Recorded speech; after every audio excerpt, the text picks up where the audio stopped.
This video gives a quick look at how the charge nurses who participated in the workshop back in September responded to these 3 questions. The participants were asked, what were the 3 most important tasks they completed during their last shift? These you'll see highlighted in yellow on the whiteboard. What was their biggest time-consuming challenge, the biggest time suck?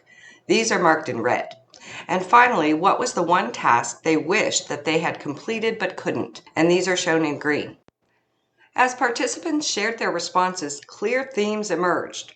We grouped them into 4 main categories: people, which includes staff and providers; finance, which includes covering productivity, supplies, and payroll systems like UKG; quality, such as audits and environmental rounds; and service and patient care, which includes rounding and service recovery.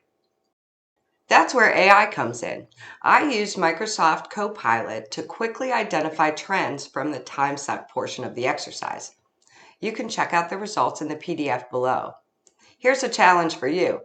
Try using Copilot or another AI tool to analyze responses from the other 2 categories and see what patterns emerge and how they can compare to your own experiences. Hopefully you'll have the opportunity to discuss this work study whiteboard with your colleagues and nursing leadership.